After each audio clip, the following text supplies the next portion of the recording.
من آلات التحليات اللي كتبرد على القلب هذه التحلية، والأهم أن غنحضروها بطريقة اقتصادية لذيذة وعملية بدون أي نوع قوالب خاصة. باللي متوفر عندك في البيت إن شاء الله غادي تحضري هاد الكيكات الفردية. أيضا غنحضرهم معكم بالكيك الاقتصادي بدون بيض بدون حليب وأيضا بدون ياغورت بالماء. فعلى بركة الله نمر مباشرة لتطبيق الوصفة. أولا ناخدو مقلاة أو كسرولة اللي نوضعو فيها كأس من السكر ونضيف له تقريبا رشة من الملح، ربع ملعقة صغيرة من الملح لموازنة الذوق فقط. نوضع هذا السكر فوق النار على شعلة اللي تكون هادئة، وحنا كنهزو المقلاة يعني مرة حتى تذوب لنا تقريبا 70% من السكر. من بعد ما يذوب 70% نخلطو بالملعقة الخشبية حتى نتحصلوا على كراميل على هذا الشكل.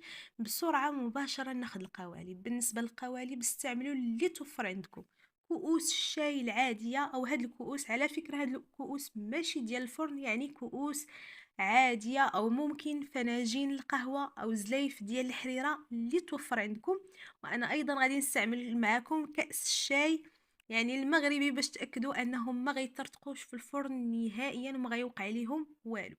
مباشره ناخذ هاد الكراميل ونحاول اني نوزعها في القاع ديال هاد الكؤوس بسرعه، لان الكراميل يعني كتبرد بسرعه وكتجمد. كما تشوفوا كنوضع كميه من الكراميل وانا كنحاول اني يعني ندورها او نلبسها قليلا من جوانب القوالب. فهنا استعملت معكم الكأس العادي باش تأكدوا أن يعني ما غيوقع ليهم والو. كما قلت لكم هاد الكؤوس كلهم راه ماشي ديال الفرن، كؤوس عادية، وغادي نوريكم الطريقة يعني اللي ما غاديش يتحرقوا لكم أو ما غاديش يطرطقوا نهائيا في الفرن.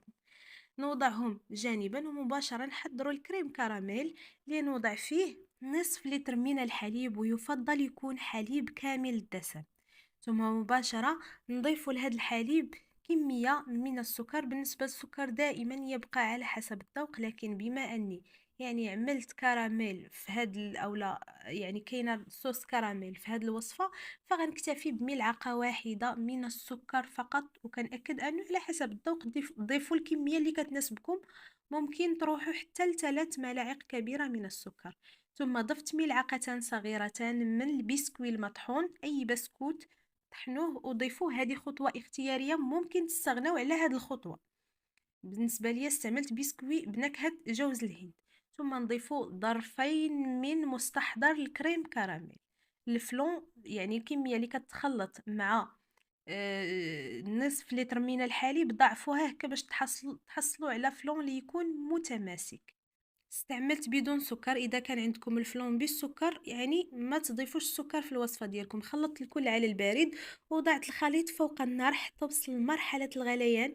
مباشره من بعد ما يوصل الخليط لمرحله الغليان ناخدو الكؤوس ديالنا ونسكبوا عليهم هاد الكميه، نحاولوا ان نوزعوها بالتساوي.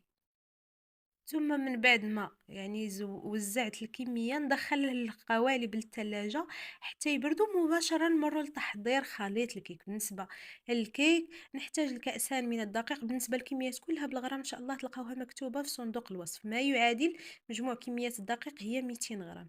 ثم نضيف نصف كأس من الكاكاو باودر أو 4 ملاعق من الكاكاو بودرة. ثم نضيف أيضا كأس من السكر ونخلط النواشف جيدا. لكن قبل ما نخلط نضيف كيس واحد من سكر منسم بنكهة الفانيليا زائد كيسين من البيكنج باودر. كل كيس يزن 7 غرامات. مجموع كمية البيكنج باودر أو خميرة الحلويات اللي استعملت هي 14 غرام.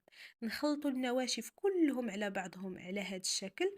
ثم مباشرة نضيف السوائل. بالنسبة لكمية السوائل هي أولا نضيف نصف كأس من الزيت النباتية ما يعادل 80 مليلتر من الزيت النباتية.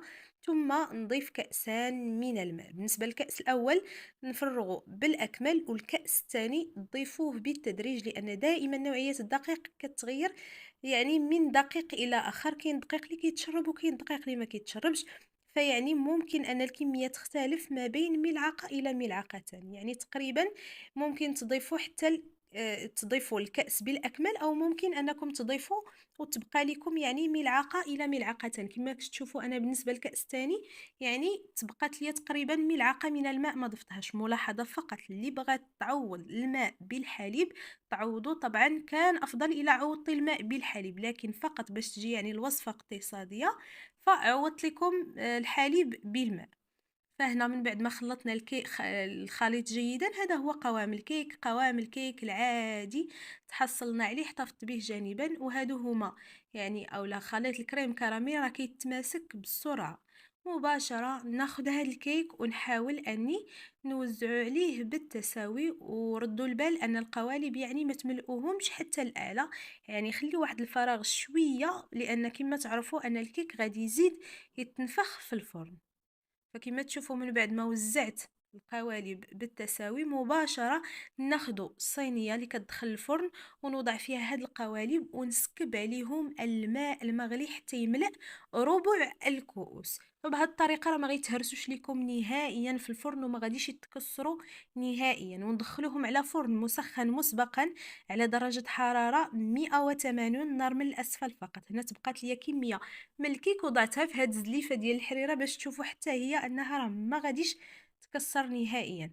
يعني كما قلت لكم الشعله من الاسفل فقط على درجه حراره 180 كي ياخذوا ما بين 30 دقيقه حتى ل 20 دقيقه من الوقت.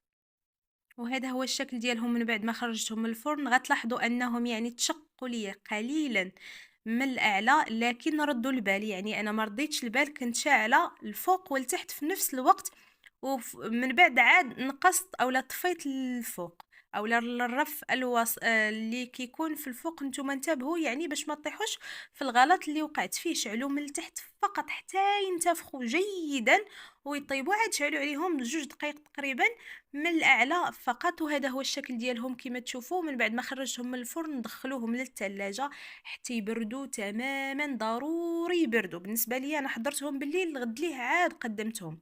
ومن بعد ملي غادي نقدمهم ناخذ سكين ونحاولوا ان ندوزوه من الجوانب ونقلبوهم على هذا الشكل. اذا لاحظتوا ان الكراميل يعني ما سيحش لكم او ما شكلش هذا الصوص كما تشوفوا، فممكن انكم توضعوا الكؤوس في قليل من الماء الدافئ وراه غادي تطلق معكم الكراميل بكل سهوله. لكن الا خليتوهم يعني ليله كامله او على الاقل 4 سوايع في الثلاجه، فالصوص بوحدها كتطلق كما كتشوفوا في ديك الصوص، يعني كيتشربها الكيك وكيجينا واحد الكيك اللي كيكون مشرب معلق ولذيذ. وهذا هو الشكل ديالهم كما تشوفوا. من بعد ما زولتهم من القوالب كيزولوا بكل سهوله وكيجيو رائعين كما تشوفوا. الكيك كله مشرب بالصوص ومعلق ولذيذ. كنصحكم بشده تجربوا هذه الوصفه. واكيد هنايا غادي نقسم لكم هذه بالنسبه اللي حضرتها في كاس الشاي يعني العادي كما تشوفوا.